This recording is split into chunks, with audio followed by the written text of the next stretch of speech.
Welcome to the On Stage podcast, where we deep dive into the power of music and entertainment. Got offline and crashed, and then I couldn't get it to kick back out. I don't know what's going on. That's a stupid thing. And my iPad, I'm using my iPad, but I'm on wireless. I mean, not wireless. I'm on my service plan instead of hooking up to the internet. So I was Okay, going to try to. so whereabouts are you now? Where are you residing? I'm in League City, Texas. Texas, right. So is it Yeah. true that all the Texans wear cowboy hats and have like drive Cadillacs with horns on the front?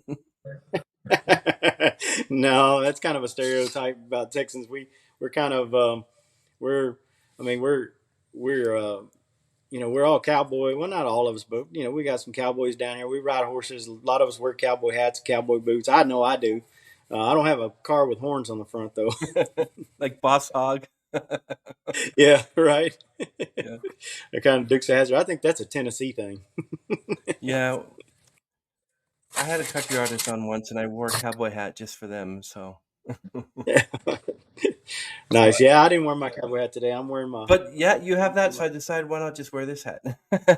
right. Well, Absolutely. Where it, you at? I'm in Toronto, Canada. Oh, nice. Okay. Yeah, so you're like an hour behind. So what's the lottery numbers? Just kidding. Yeah. Shoot, I know that's right. Know them an hour in advance. Well, everyone, thank you for joining us. Another exciting on stage episode where we dive deep into the lives of music of today's most inspiring artists, like our artist here. I'm your host, Chris Robert, and today we have a very special guest with us. He's celebrated country artist known for his heartfelt lyrics and captivating performances. Please welcome Ron Barrett. Thank you so much, Ron, for being on our platform on our show today. Pleased to meet Thank you, you. Chris. I appreciate you having me. It's a pleasure to meet you. You're very welcome. So, Ron Barrett is a renowned country artist who has been making waves in the music industry with a soulful voice and authentic storytelling. With a career spanning so many years, Ron has released multiple albums and singles that have touched the hearts of many. Ron, can you tell us about your early life and how you got into music? I my early life is pretty much I was raised around music my whole life. My dad and my mom they always had music going. We always it was my dad has a very musical family. My uncle plays guitar. My aunt on my mom's side plays guitar. My grandmother sings and she plays piano. And my mom she played drums and sang. And so my family was very musical. But growing up, I sang all my life. Like from the time I started walking and talking, I think I was singing. And I loved anything that had to do with music, anything that had to do with lyrics. And it was always been a passion of mine. And then when I got in my teens, of course, I started branching out and trying to learn different country music songs. And then I joined a band when I was about 18 years old, got into a band, and we started playing, clubs and bars, and just they would sneak me in there and get me in, playing these gigs because I was underage and I had to put the X on my hand and all that, But I started it very young, and just it's always been a passion, so I just kept on going with it, and then I decided I wanted to start writing, and so I started off kind of like any writer does, you start off with really crappy songs. They don't really sound all that great, but you give it your best shot, and then you kind of move into learning more about how to write, how to compose, um, and you just start doing better and better, making better music. So, when you mentioned that you like listening to different country songs, like Willie Nelson and Reba McEntire and Toby Keith and all of them as well? Oh yeah, absolutely. Yeah, I have such a broad range of music that I love to listen to from, and I have rock and roll roots, and I've told people this before, but I have soul roots. I mean, my mom she loved rock and roll music, and I grew up with her listening to rock and roll, and my dad on the other side he listened to Motown and the bebop music and the soul music, and then he also listened to country and old country. And my mom listened to old country, so I had a really good blend of all different types of music. Even my mom, she listened to classical music as well. So Bach and Beethoven and Chopin and all them. I was even raised up listening to the composers of those artists. So my whole life was just multi-genre music. And I guess I just kind of everything that I had heard and listened to, it just made me love music in all aspects. Yeah. So, what do you consider to be country music? I mean, like, I know that this is like twang, sort of like steel guitar type of thing. Um, what makes it country music? Like, if I heard a song by Tim McGraw, which I love Tim McGraw because "Live Like You Were Dying," and I heard a song by, let's say, Imagine Dragons, what makes them different? Like, what differentiates between the two genres? So my personal opinion is that what really makes a good country song, I think, is the roots of the song. So rock and roll song, it's rock and roll. It's normally like a good feeling, upbeat. Not always, but most of the time when you're listening to rock and roll, you got the distortion guitar in there. You've got a lot of stuff going on there. But what really makes rock and roll song, I think, is more about the lyrics and the lifestyle that that song represents. And in country music, the lyrics and the lifestyle that that song represents is usually based on country things. Like, for instance, if you listen to Morgan Wallen and you listen to "Sand in My Boots," that song. I mean, he's out there on the coast in California. He meets up with this city girl, and then he's got to drive back to the country, and the only thing he takes back to his hometown is sand in his boots. Well, as a country boy, I can relate. Been there, right? And I guess it depends on how you relate to the song and who's relating to the song. So I don't really think that there's a necessary line in the sand on what makes rock or country, because I mean, you can listen to my songs and I have a little bit of both in there. I got the country feel, but I have rock and roll guitar in there, and I have rock and roll drums in there. And then there's some of the songs that I have that they're more steel guitar driven, that makes it sound more country. But all in all, the actual song itself and the lyrics in the song are all about my experiences in my country life growing up. So I think that's probably the big differences. Yeah, I heard a lot of country songs written for experiences like, you lose your girlfriend, your wife left you, they stole your truck, they took all the money out of your bank. And they say the reverse of a country song is you got your truck back, your wife came back, you got more money. Right. That's so true. I think as a country So, artist, country what's boys, this? we as a Yeah, country as a country artist, country boys, we go through so much tribulation and trials, growing up in the country, because a lot of times most of us grow up dirt poor, and we just didn't have a whole lot. We had to make do with what we got. So I know what you're talking about, Ron. And apparently, I heard that Tim McGraw's song "Live Like You Were Dying" was about his father. So it's actually a song about his father, and it's really inspiring because when I listen to it, I'm thinking of my own life and thinking, why did Tim, why did he go fishing? Why did he go skydiving? Stuff like, why not just do those things now? Why does it right, have to take death being over your head to make you change your life? Just do it now. You know what I mean? right. So, uh, what is the very first song that you ever wrote, and what inspired it? The very first song I ever wrote was called. It's actually um, "Missing You" was the name of the song, and I went through a breakup with one of my girlfriends, and I thought I was heartbroken at the time. I was young and I didn't know any better, and so I called the song "Missing You," and then it was a little waltz that I did. It really wasn't that great of a song, but I just kind of poured my whole heart out into the song and kind of put it there, and it really I still remember some of it. I still kind of remember some of the words, but moving on from that song, I actually ended up writing "What I'm Missing," which I've got on the album right now. That song, "What I'm Missing," is kind of a spinoff from "Missing You." So, I mean, it never died. It just took on a transformation and became something else. Yeah, I actually heard another artist. It's it. He wrote a song about how his girlfriend screwed him over and cheated on him. So he you wrote a song about saying, using like expletive words, "Don't ever talk to me again." And then I think the woman that did all this to you, she wrote a song called, "You Break Back." Yeah. So it's sort of like, well, this is my response. So that song, "Missing You," um, I know that was for your relationship, but did she ever find out it was written for her? No, no. No, I never told anybody that I wrote that song about her. I just kind of went on with it, and I actually sang it live a couple of different times, several different times while I was playing in the band. I got the band members to learn it, and we ended up playing it live. I don't know, off and on for maybe a few months, and then I decided that it's an okay song, but it wasn't anything I was proud of, so we just kind of cut it from the set list and moved on.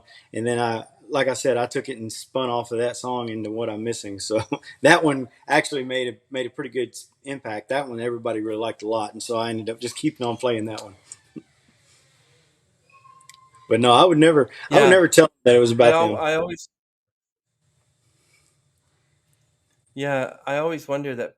I always ask the artist, it's sort of like, what experience did you go through with this song? And I'm afraid to ask certain people, certain artists, about a song time. I'm thinking, what kind of experience did you go through that song?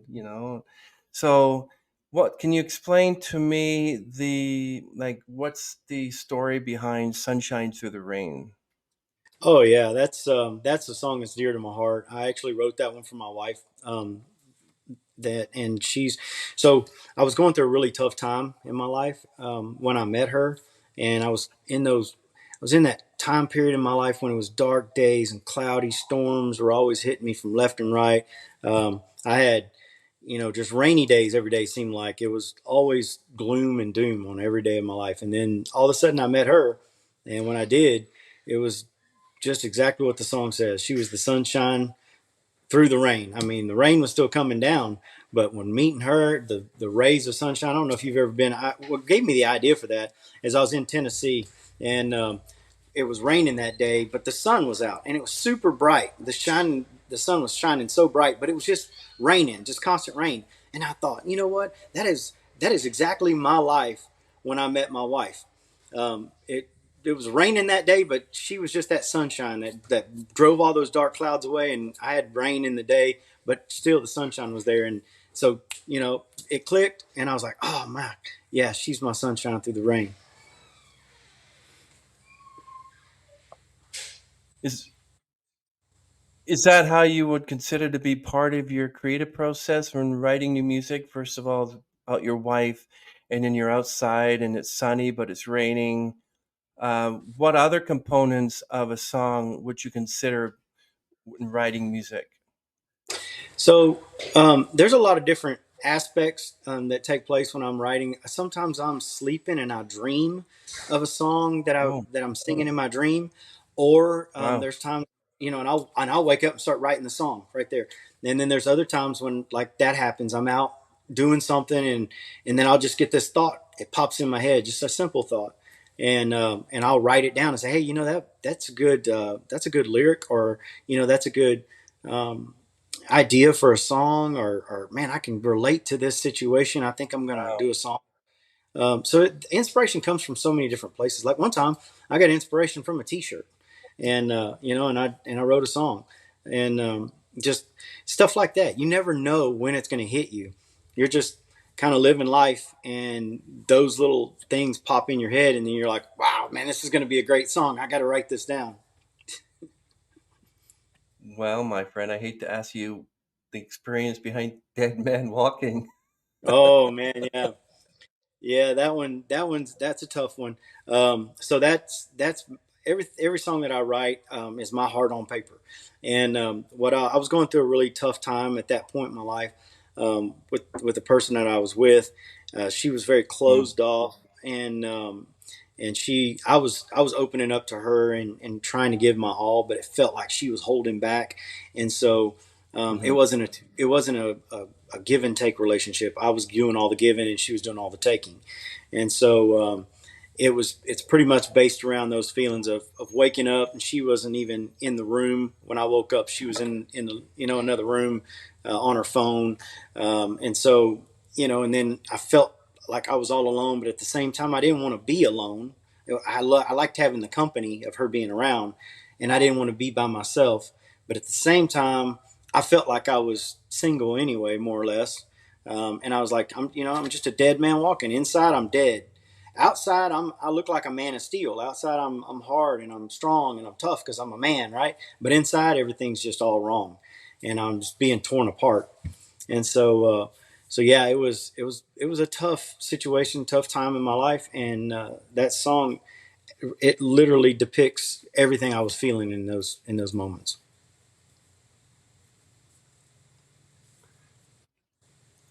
Yeah, so I bet you can't even mention her name in front of your wife. I know that certain like you're doing whatever with your current girl and you mention her name and like, who's Rachel? My name's not Yeah, Rachel. My name's Megan. Or so, oh, sorry. Oh, sorry. Oh, yeah, I was writing a song, and Megan, I got a hamburger from her. She was behind the desk. yeah. She gave me her change, and we we have those discussions all the time. There's times that we talk about that, and she's like, "Who did you write this song about?" And I'm like, "You don't. It's you know, you don't want to know who this song is about. Just it's just a yeah. song. It doesn't mean anything. And but she's very understanding. My wife, she's awesome. She really understands. She knows that you know um, the heartbreak happens. Before me and her met, we had lives before us, and we both have been through a lot. And so finding each Mm. other has made us both stronger. So our past experiences, of course, they defined who we are today, but they're still in our past, and both of us are at the realization that we both have pasts. And these songs that I'm singing, um, most of them that I write that are on the album are about her. So there's very few songs that I've written that are not about her or relate to her in some form or fashion. So I take it she got a musical talent as well. Well, she's got a beautiful musical ear, so she can hear. Like, she's my soundboard. I bounce songs off of her all the time, and she's the one that tells me, no, you don't need to do this one, or yes, we're cutting this one, or so she's a big part in that. She Wow. doesn't really sing. She probably could if she tried, but she doesn't have a desire or passion for it. But she does have a good ear. She knows what sounds good and what sounds off. How do you stay inspired and motivated with everything that's Um, going on? Everything inspires me, really. I'm everything I see and look at. I have I don't know, my outlook on life is that I always try to see the positive. I always try to take in knowledge as much as I can. So I'm constantly learning every day. If I don't learn something new every day, I don't feel challenged. So I like to learn stuff new every day. If there's something that I don't know, I'll Google it, I'll YouTube it, I'll research until I know what's going on with this situation. And um, and being that way keeps me inspired because I see things that probably most people just ignore or pass by. They don't even pay attention to it, but I see it. I'm like, oh wow, look at that. And my wife is that way too. Me and her both are the same way. She sees things and she'll bring it to my attention, and then she brings something to my attention, and I'm like, wow, song click, or lyrics, or this gives me an idea for something, or we could be like, I wrote this song called "We Need a Party." It's going to be on this album released, and the song is basically, we went to Texas Tech for our oldest son. He graduated Texas Tech, and super proud of him. And while we were there was a college party going on, and there was tailgating that was happening. There was a football game that was happening there, the Raiders, and there was just a lot of excitement and a lot of stuff going on. And we were partying and drinking and having a good time and hanging out with all the college kids. And as soon as we left, we were driving home, and I came up with the idea, we need a party. And in the beginning of the song, it says, "Hey girl, get your boots on. I'm coming by your place to pick you up.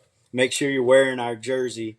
Got to show our team a little hometown love." So it's all about the football game and about, we need a party all night long, type of song. So I just got inspired really quickly just from that situation over the weekend.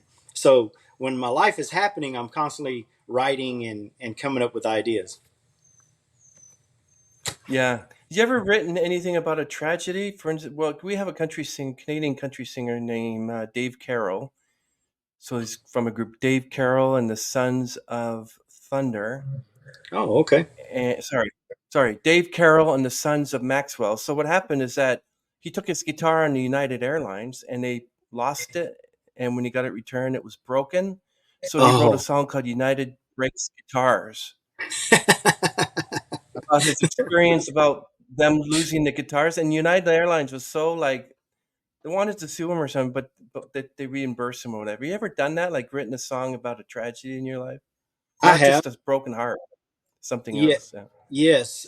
So I actually have a song about a guitar that I've been writing, and it's talking about all the stuff that guitar has seen. Because I've this one Taylor guitar I've had, and I've played on it for 20 years now, and that guitar has been in and out of clubs, and it's been played by some really big name musicians, and I've got to sit across from big name musicians and play that guitar. So I'm writing a song about what that guitar has seen, but as far as like a tragedy, I think one of the songs that I wrote, which I haven't recorded it yet, but it's a song about when everything was falling apart. Like my boat broke down and my truck broke down, and I guess bad luck. Really?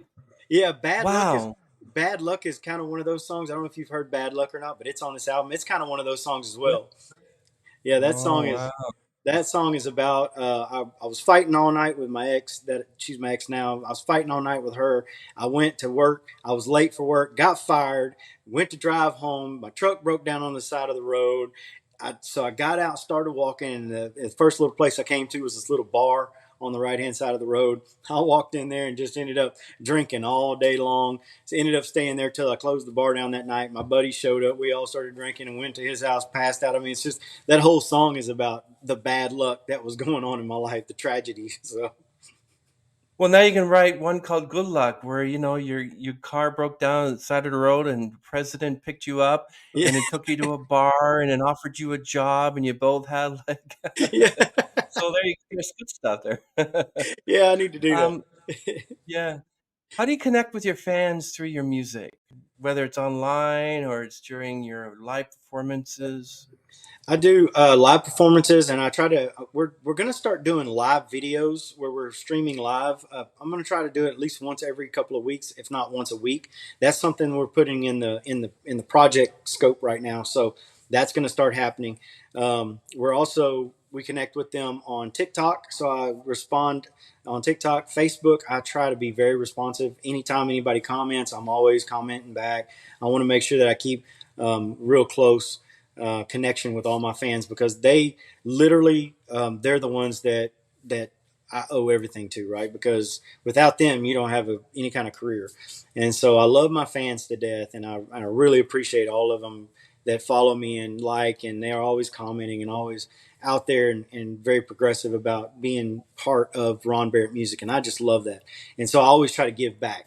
And they've been asking me to do the live stuff. So that's in the scope, project scope right now. And also, our live shows, I'm gonna try to get out there a lot more. This year we've been really focused on getting the album finished, and so I haven't done a lot of live performances, but we're starting to ramp that up, and that's happening within the next 6 weeks. Like next or this coming up weekend, we're going to be in Tennessee, north of Nashville. We're going to be at the Autism for Tennessee event that Caden Gordon put on, and so we're going to Hmm. be there performing. And I've got some performances lined up, acoustic shows lined up for after that too. So we're moving forward on the acoustic shows. Let's do a little promo. Shout out to Caden Gordon Show. If you want a promo and you want your career to be taken further, Caden Gordon's is the one. You should write a song about Caden. Call it Caden Gordon. Do do do do. You Yeah, should really. I love Caden to death. He's such a great guy, and he's really a great promoter too. Yeah, He's done a lot. He's gotten us out there on radio stations yeah, and podcasting yeah. and live streams. He's really great. Yeah. So, what message do you want to convey to your fans, especially like "Sunshine Through the Rain" and "Dead Man Walking"? They're going to ask you, so what inspired you to write "Sunshine Through the Rain"? And you tell them like, oh. Okay. Yeah. No, not at all. I have these questions asked to me all the time, and I'm super happy to be able to tell the story. I've told it over and over again, and honestly, the thing that I love to give to my fans more than anything is inspiration and hope.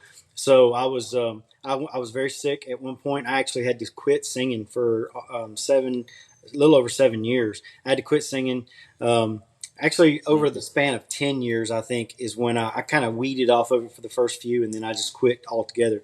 Main reason was because I got Bell's palsy, and it paralyzed my vocal cords, and so I wasn't able to hit certain ranges anymore.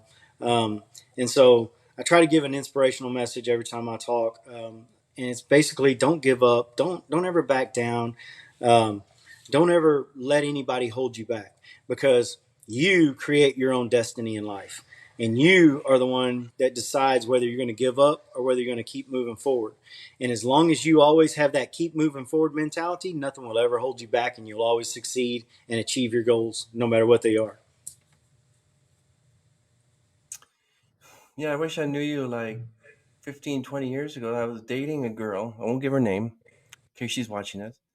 And she had a beautiful voice, and she was a member of a choir, and she sang to me always at a coffee shop, and I'm just drinking my coffee and just enjoying it. And then we were all prepared to get married, and we bought a place together.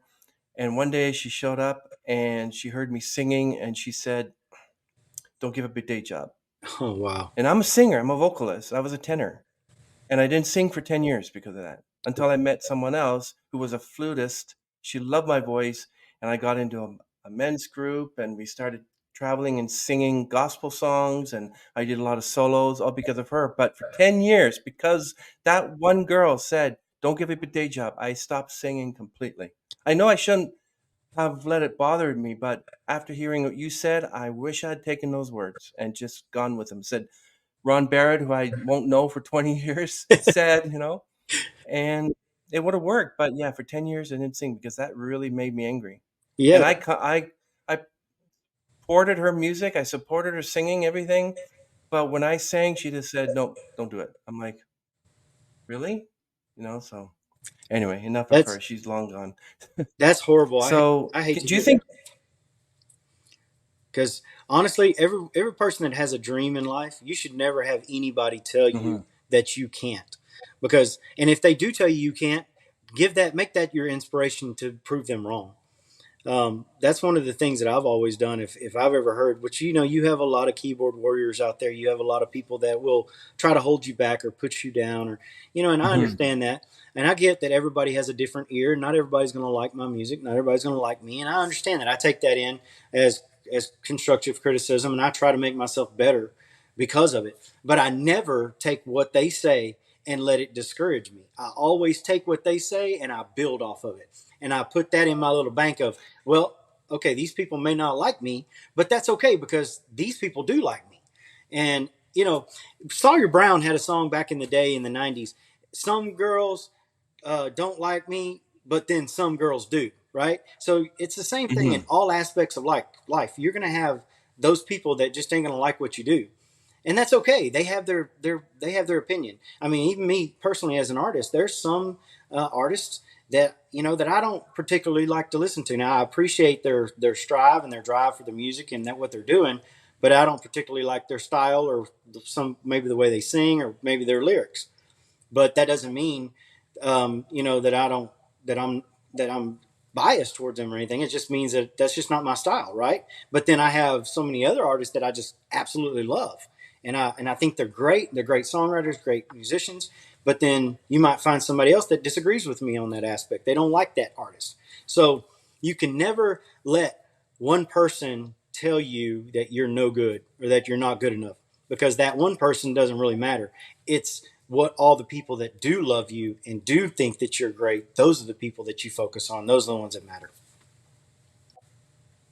I know I should not have let that bother me. My family likes my voice, and they didn't. I still would have done it.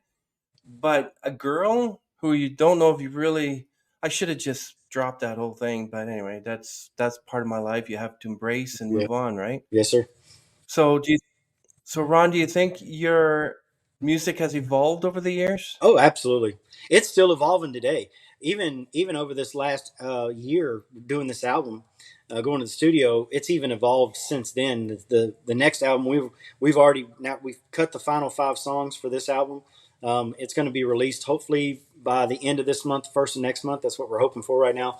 But we've already started working on the Hmm. second album songs, and even the songs that are going on the second album Wow. are evolving from the first album songs, and they're. My wife says that she thinks they're just getting better and better, and me personally, I'm in love with all of them. So I'm non-biased when it comes to that.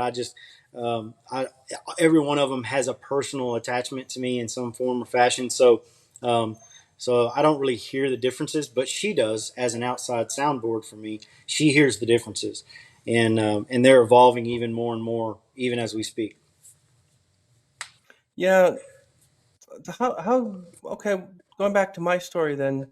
How would you handle criticism and feedback on your music? Like somebody came up to you and said, "I don't like your music," or "You're garbage," or "I've heard crows and doves singing better than you," and stuff like that. What would your reaction be? Well, what my first reaction is, I smile, I shake their hand, or I say, "Hey, you know what? Thank you. I really appreciate your opinion. That's awesome. I could use all the criticism I can get, and then I just move on from that. I don't really let it bother me. I don't let it. This is a true story. I actually had someone tell me that they thought that I sound like a karaoke singer. And I was like, okay, Mm. awesome. Okay, great. They said, well, your music's never going to go anywhere. You're never going to be anything. Better than a karaoke singer was the exact words.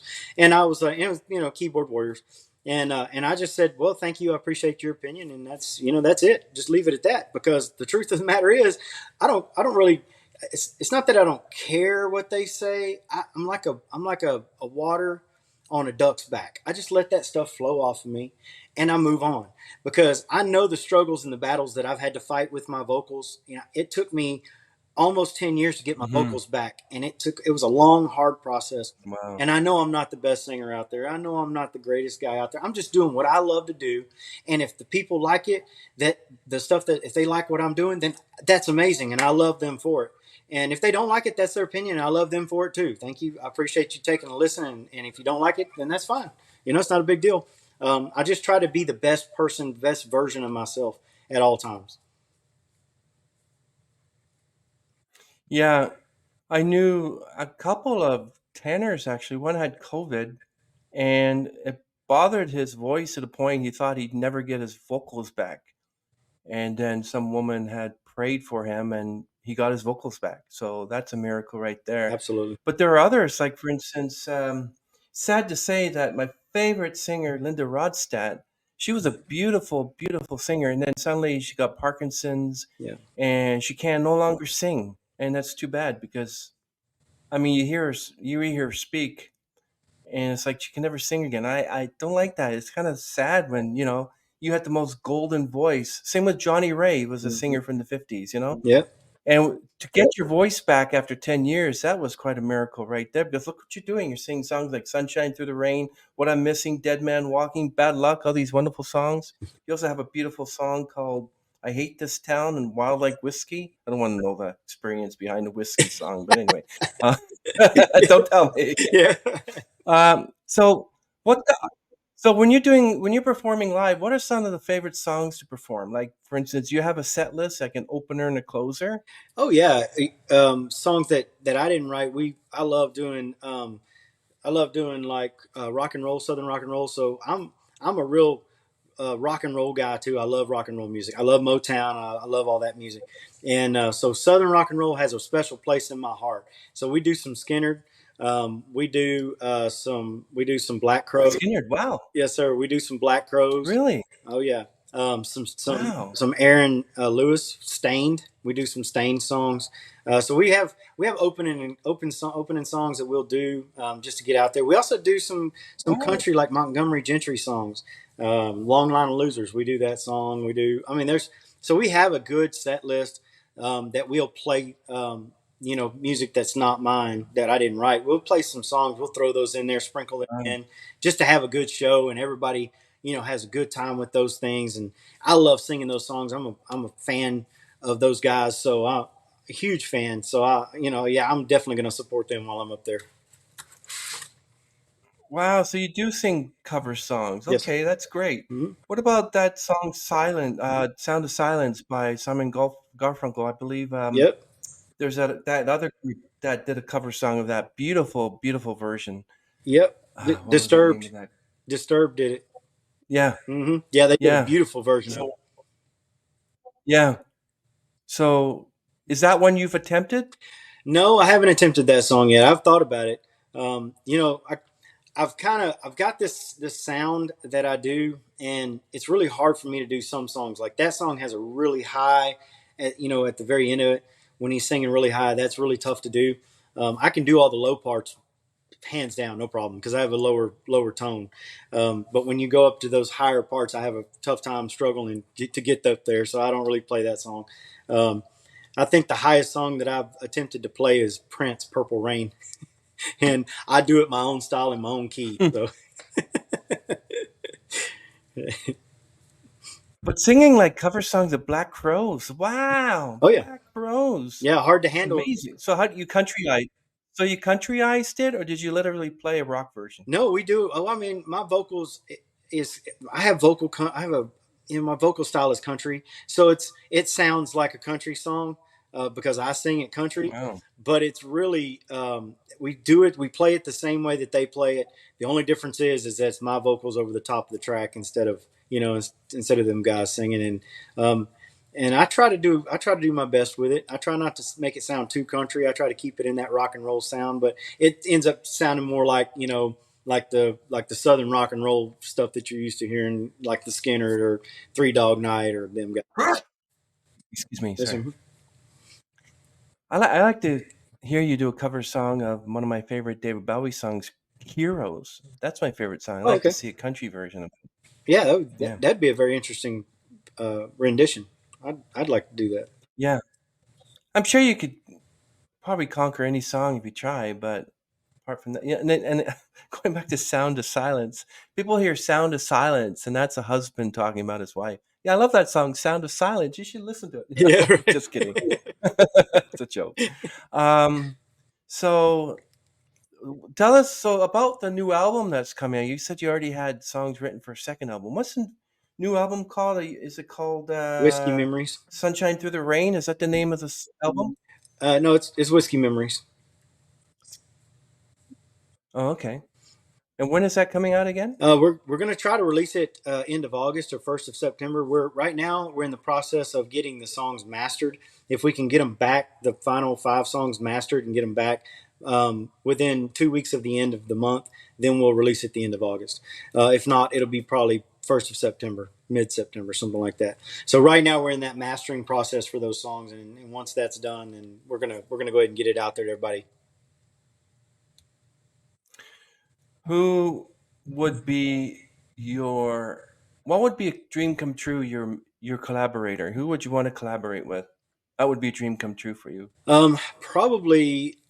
Um, I would really like to collab with Luke Holmes. I love him and I love his style of music, and I think me and him have a lot of the Wow. same type of dirt country sound. Also, Luke Bryan, of course, I love Luke Bryan to death, and one of my all time favorites is Blake Shelton. Now that's if I was to put anybody in a category of being my dream come true, it'd have to be Blake because he's so me as an older version, right? Me and Blake are so much alike. I've watched him on The Voice, and I watched his shows on TV, and I've watched all the videos he does, and he is so country boy. He is so much like me, and the way that he acts and the way his personality is, we would be best friends if we ever met in person. I'm telling you, we'd be besties. Wow. S- So you don't think okay, I'm asking this question and you don't think you could literally collaborate with a rapper? Oh yeah, for sure I could. And I'll tell you why. Yeah, I could for sure. Okay. Are you familiar with that song um the song that and you ever heard of Tom McDonald? He's a Yes. rapper. He's got like piercings and everything and tattoos. Anyway, so he did a collaboration with John Rich, country singer. Really beautiful song. And so anything's possible. Sometimes, like there's a collaboration that Britney Spears did with Elton John called "Hold Me Closer," which is a rendition of Tony Dancer, but Tiny Dancer. Did I say Tony It's, Dancer? Tiny Dancer. And so I guess it's yeah. possible. So it's sort of like a Paul McCartney. Paul McCartney wanted to do like "Hey Jude" cover with you. You'd probably jump at the chance of doing Oh that. yeah, absolutely, absolutely. Anybody that wanted to collab, I'd be interested in doing. I actually played with John. Me and John Rich, we've got some history. His drummer, or my drummer, is his cousin. So Jeremy Graham, yeah, Really? played drums with me for years, and that's John's cousin. Well, when Wow. John was in between playing with Lone Star and going out and doing his own thing, writing in Nashville, he came to a little hometown where we were at, and we ended up playing down there. And he's a really great guy. I love John to death. But Tom McDonald, I've listened to pretty much all of his music. I love what he has to say. He is so out there and brash and bold, and I just love it. I would love to do a collaboration with him too. I mean, if he ever wanted to reach out, man, I'd be all down for it. Yeah. So the song that Tom McDonald and John Rich did was called "End of the World." It's a pretty I'm gonna good have to go song. check it out. But to pair a country singer and a rapper together, it's like, wow, that's an impossibility. That's why you can put an opera singer and, well, actually, Shaggy, I might call him a rapper. He did a collaboration with Sting, so I guess it's Yep. possible. I think, And that was a pretty good album. yeah, Yeah. I think Morgan Wallen did a collab with a rapper not too long ago too. If I'm not mistaken, Broadway Girls. I think he had a rapper on there with him. I can't remember who it was though. So, Ron, when you're not doing music, what do you enjoy doing in your free time?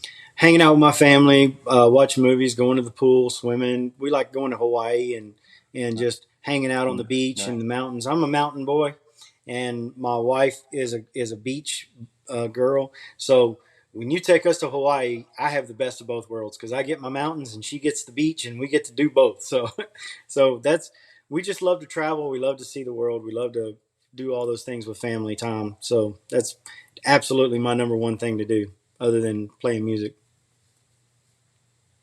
Were you talking about, yeah, when you mentioned that about you and what your wife likes to do and being a beach gum, I'm thinking of Frankie Avalon and Annette Funicello.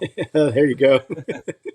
Yep, that's Yeah. a So you're like yeah, so you're like the Frankie Avalon, and she's like the Annette yes, Funicello. sir. Absolutely.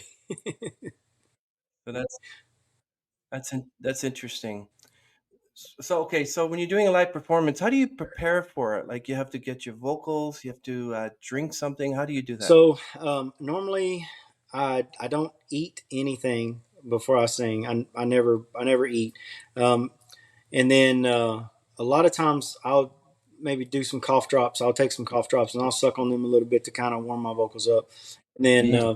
then I'll do a little practicing. I'll get my guitar out and I'll play through a couple of chords of the song. I'll just kind of go through the set list and just make sure I'm familiar with what I'm going to be doing. Kind of get used to what's going to happen, that night, and I just kind of prep that way. And then right before I go on stage, I always say a little prayer. I always talk to the Lord a little bit. I'm a huge Christian and I love the Lord with all my heart. And without Him, I wouldn't be here today. And so I always say a little prayer Hmm. before I climb on the stage. And I'm always like, Lord, I pray that you just give us a good show tonight and just work through me. If you need anything that you want me to say, that you want somebody to hear, just let it go. Let it work through me and use me for your good and your glory. And then I kind of move on to the stage and kind of do my thing. And I know that my songs, they're country songs and they're very real life songs, but I have a lot of God in my song. So I write a lot about, I don't know if when you really listen to lyrics, you can hear me talk about God gave me this, or because of God, I'm able to do this. Or, I give a lot of credit to the Lord when I'm writing. And I tell my wife this all the time too, but I feel like when I'm writing music, I feel like the Lord He just writes through me. And that's kind of weird to say because it's not a Christian song, but I feel the same way when I'm writing my gospel music. Anytime I'm writing Christian music, it's like He works through me. The artistry comes out. A lot of times I don't even know what's happening. It just happens, and I'm like, oh wow, this is cool. And then I start composing it, and then it just all fits together. And the only way that I can explain how that happens is I don't take any credit for it. I say it's divine intervention. I say God's just helping me do it. Yeah, as a Christian myself, you have to really live out your faith, uh, walk the talk, and walk as Jesus would. But sadly, there's people out there that really don't want anything to do with God because they will look at another believer and they've gone through like heartache, divorce, they're broke, whatever. And then you got people out there who are rich and have everything and said, well, what do I need God for? I got everything I need. I got the money, I got the wife, I got the house, everything's great. It goes much deeper than that with being a believer, but it's like if praying like, Lord, I pray that the show will go okay and everything will be well, and it doesn't. Does it kind of destroy your faith a Not bit? at all, because I you know, I have this scripture in my head.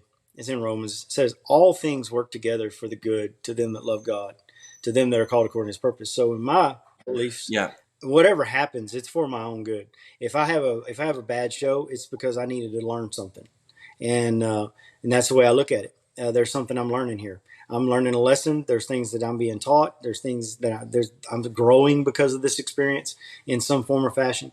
I never let things discourage me like that, even though it's tough and it's hard, and especially during that moment, it feels like your whole world's falling apart, right?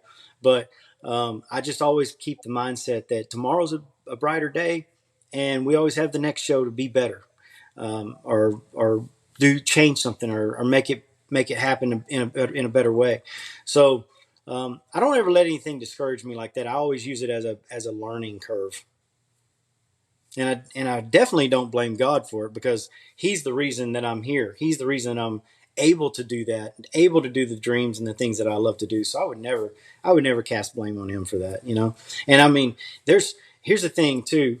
A lot of times, people, when something bad happens, they want to blame God and say, "Oh, it's why did you let this happen to me?" When the truth is exactly. life is just life, and life happens, and you just have to understand that, you know, that. Um, Even being a believer, and loving the Lord and trying to live for God, everything's not always perfect. It's not always sunshine and roses. I mean, it's way better than what it was before I found God in my life, but it's not always sunshine and roses. And I have to make sure that I keep reminding myself that God never promised me that He wasn't going to put me through trials. He never promised me He was going to put me through tribulation, or that things weren't going to happen in my life that were going to stumble me or set me back. He just always said that my life would be enhanced. It would be better than what it was before, which is true.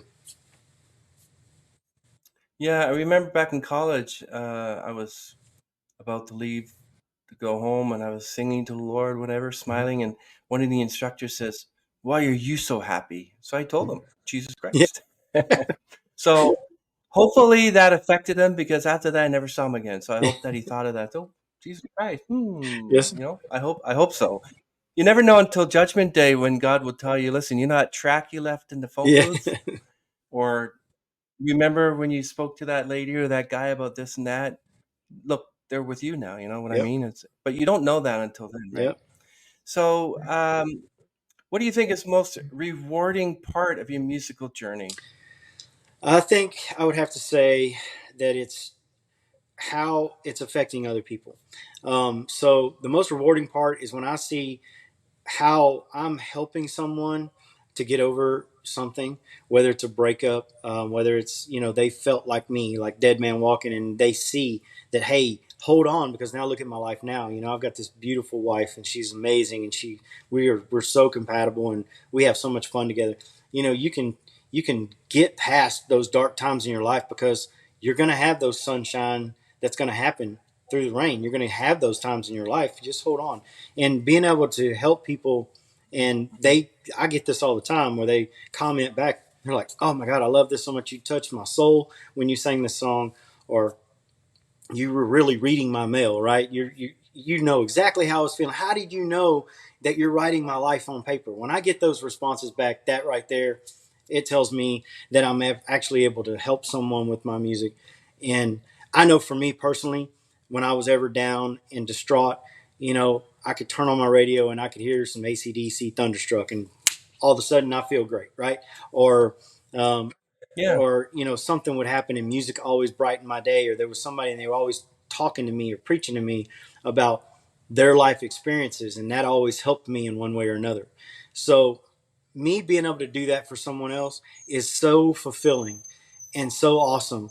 And there's nothing that I love more than being able to give back, you know, to anybody who wants to listen, who anybody who wants to, to be a fan and to be out there. I love giving back to those people because they give me so much. Yeah. I can't help thinking, you mentioned about, oh, your song is affected, it touched my soul. And then you ask them, Mhm. how did it touch your soul?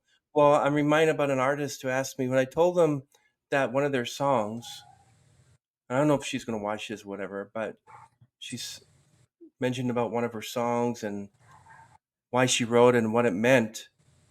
And I said, well, your song resonated with me. The song was Mhm. Trapped.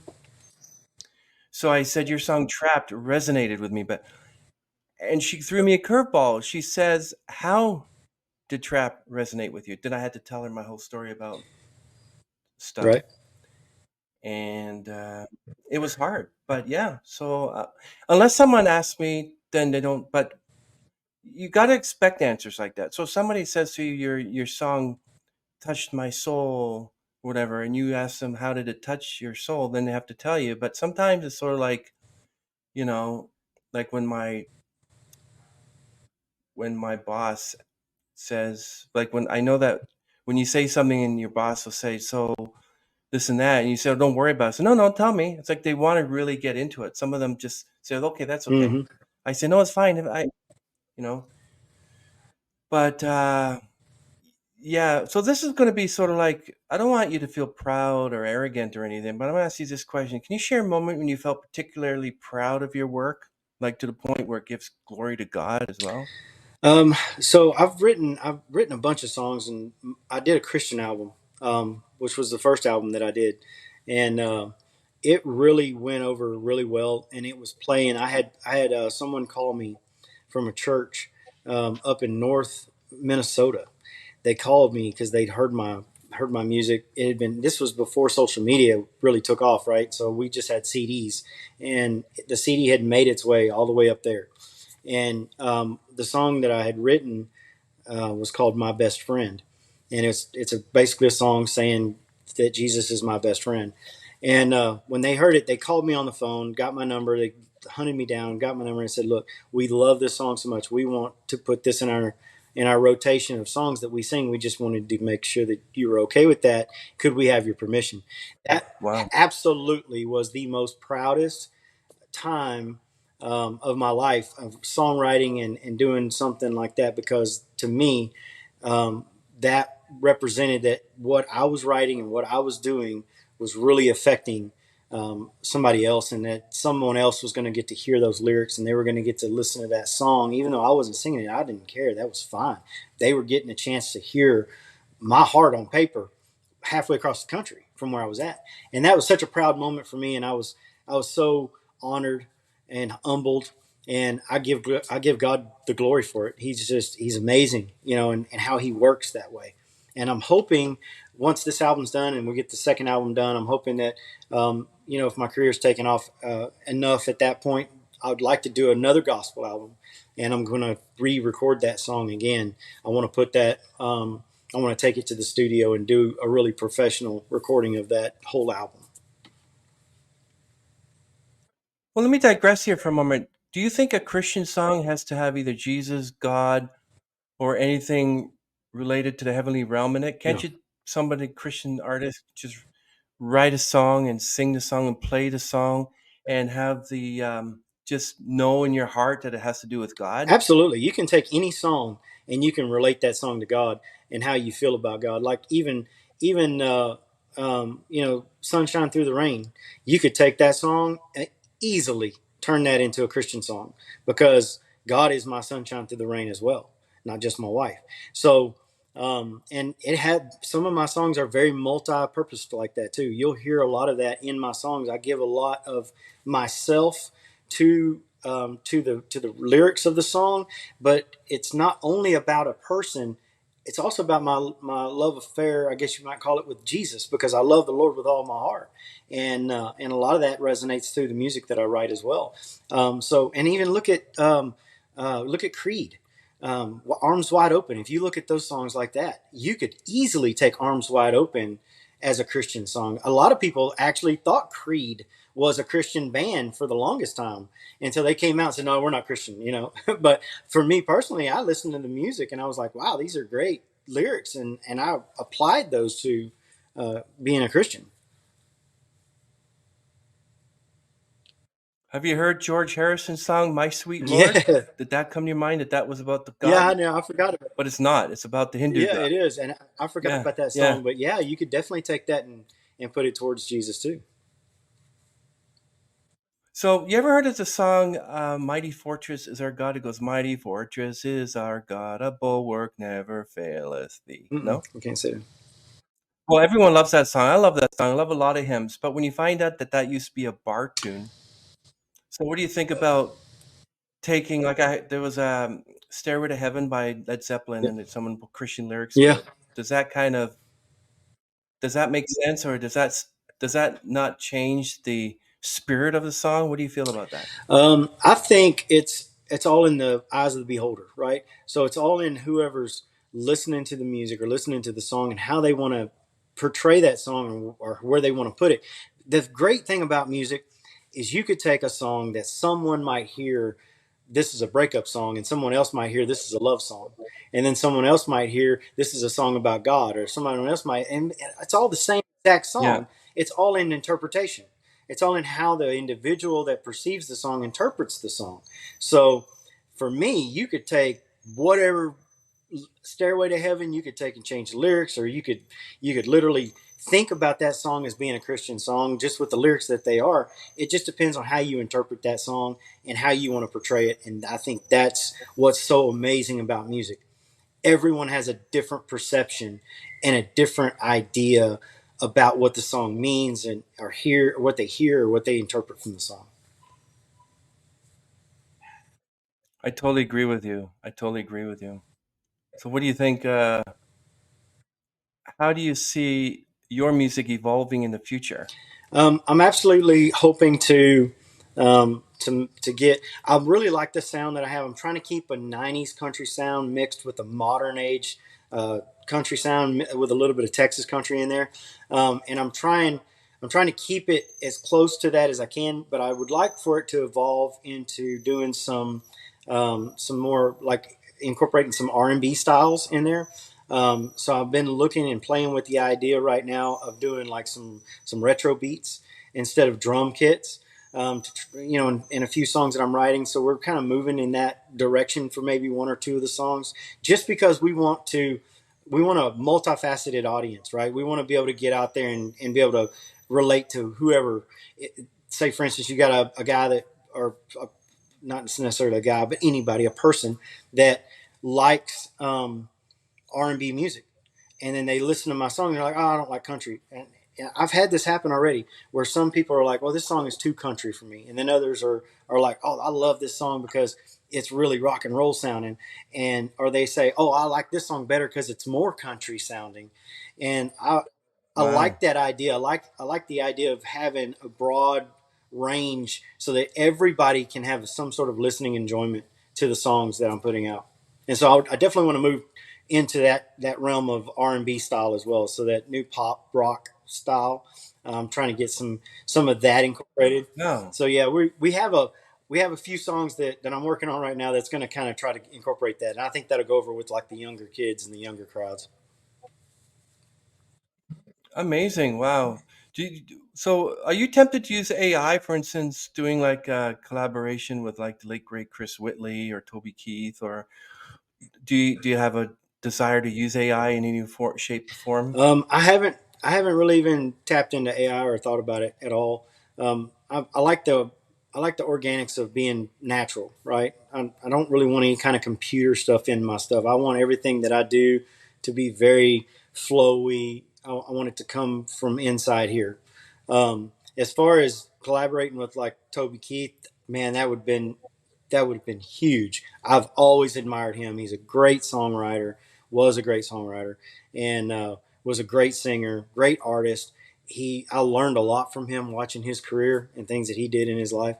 Um, so if I ever was given the opportunity, kind of like doing Hank Williams Jr. and Hank Williams Sr., how they did that collab with his father, with AI, they kind of pieced it together. If I was able to do something like that, I think that'd be really cool. Um, of course, it would never replace actually being able to do it with him in person.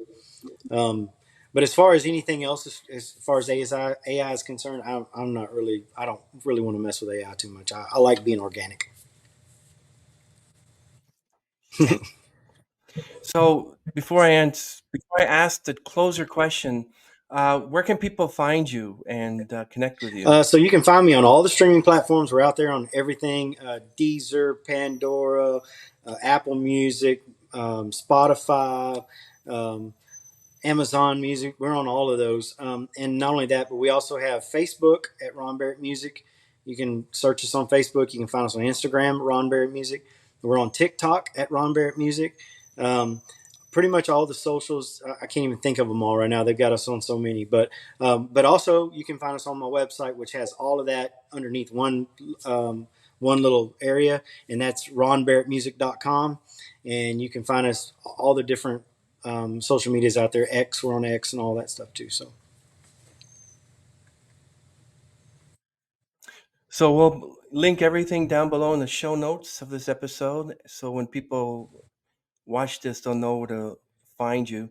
So for one final question, can you give a little bit of advice to up and coming Ron Barretts out there or other musicians who want to do what you do, who want to get into country music or any type of music? yeah, the best advice I could give is just work hard, stay dedicated, stay focused, give it all you got in from your heart out, and that's it's kind of like the old David Allan Coe song.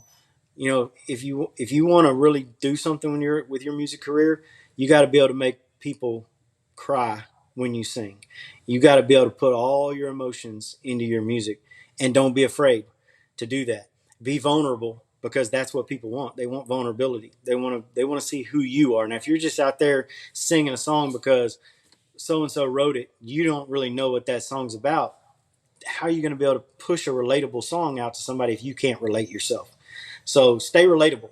Make sure that whatever you're singing or writing or putting out there, make sure that it's something that you can relate to. And if you do that, you'll be golden. You'll be fine. Thank you so much, Ron, for joining us today and sharing your incredible journey with us. It's been an absolute pleasure. To our listeners, thank you for tuning in and for watchers, of course. If you enjoyed this episode, please make sure to subscribe, leave a review, and share it with your friends. Stay tuned for more. Until next time, keep listening, keep dreaming. Can you wait right Absolutely. there, Ron, for one Yes, sir. second? I'm going to end the stream, but don't Okay. don't leave. All Stay right. right there. Okay, everyone. Thank you, Ron, for joining us, and Thank you take for care. having me.